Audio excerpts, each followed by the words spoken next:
तारीख 24 दिसंबर 1999 शुक्रवार काठमांडू के त्रिभुवन इंटरनेशनल एयरपोर्ट से इंडियन एयरलाइंस की फ्लाइट संख्या IC 814 नई दिल्ली के लिए उड़ान भरने को तैयार थी।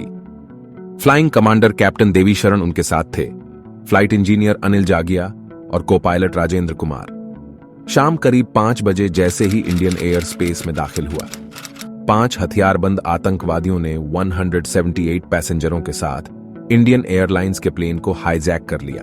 करीब 1 हफ्ते ये प्लेन आतंकियों के कब्जे में रहा और इस दौरान करीब 5 देशों के चक्कर लगाए। अपहरणकर्ताओं ने शुरू में भारत सरकार से भारतीय जेलों में बंद 35 आतंकियों की रिहाई और 200 मिलियन अमेरिकी डॉलर की मांग की थी। कैप्टन ने हाईजैकर से पूछा, आप लोग क्या चाहते हो? जवाब में हुक्म मिला, जहाज को लखनऊ के रास्ते लाहौर ले चलो।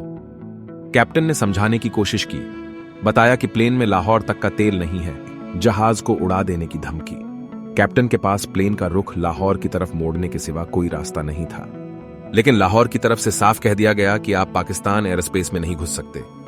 यात्री डरे हुए थे, आगे क्या होने वाला है किसी को कोई अंदाजा नहीं था, बस बार बार प्लेन को उड़ा देने की धमकी दी जा रही थी। अब तक देश को औपचारिक तौर पर कुछ नहीं पता था। शाम 6:04 पर कैप्टन का मैसेज सरकार तक पहुंचा, प्लेन हाईजैक हो चुका है और हमारे पास सिर्फ आधे घंटे का फ्यूल बचा है, कृपया हमें लाहौर उतरने की अनुमति दिलाएं, वे हमें मार डालेंगे। अब तक पायलट आतंकियों को विमान अमृतसर में लैंड कराने के लिए राजी कर चुके थे। प्लेन काफी देर अमृतसर एयरपोर्ट के ऊपर मंडराता रहा और आखिरकार करीब 7 बजे लैंड हुआ। इधर सरकार चाहती थी कि प्लेन ज्यादा से ज्यादा देर अमृतसर एयरपोर्ट पर खड़ा रहे ताकि कुछ प्लान करने का वक्त मिल जाए। आतंकवादी पायलट को बार बार टेक ऑफ के लिए कह रहे थे और पायलट एयर ट्रैफिक कंट्रोल से ईंधन की गुहार लगा रहे थे, लेकिन दिल्ली से निर्देश थे कि प्लेन को किसी भी तरह अमृतसर में खड़ा रखा जाए। इसके बाद उन्होंने अनिल जागिया के सिर पर पिस्टल रखकर उल्टी गिनती शुरू कर दी और कैप्टन देवी शरण से टेक ऑफ करने को कहा। आखिरकार बिना फ्यूल लिए जहाज एक बार फिर उड़ान भर चुका था। कुछ ही देर बाद जहाज लाहौर के आसमान में था। लाहौर एयरपोर्ट की बत्तियां बुझा दी गई थीं, अनुमति अभी भी नहीं थी, लेकिन कैप्टन के पास कोई रास्ता नहीं था सिवाय जहाज उतारने के। तेल अब वाकई में कुछ ही मिनट का था। आखिरकार लाहौर एयर ट्रैफिक कंट्रोल से परमिशन मिल गई, लेकिन सिर्फ फ्यूल लेने के लिए।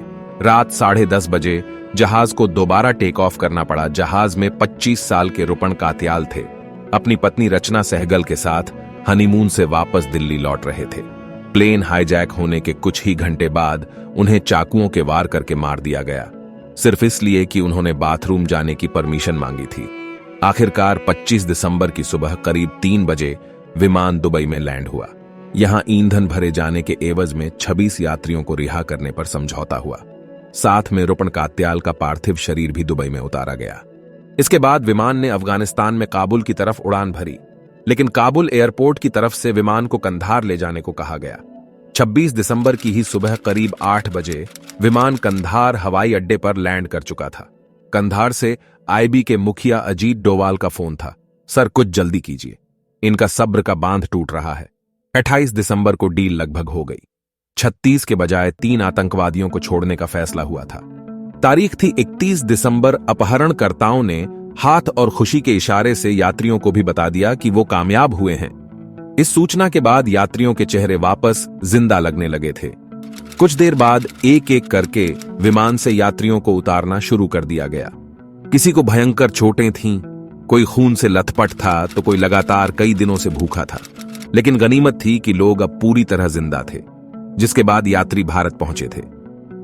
फिर मिलेंगे एक नए किस्से और स्टोरी के साथ, और आप देखते रहिए पुराना अखबार। दोस्तों, ऐसे ही दिलचस्प किस्सों के लिए मशहूर हमारे पेज पुराना अखबार को सब्सक्राइब और फॉलो कीजिए।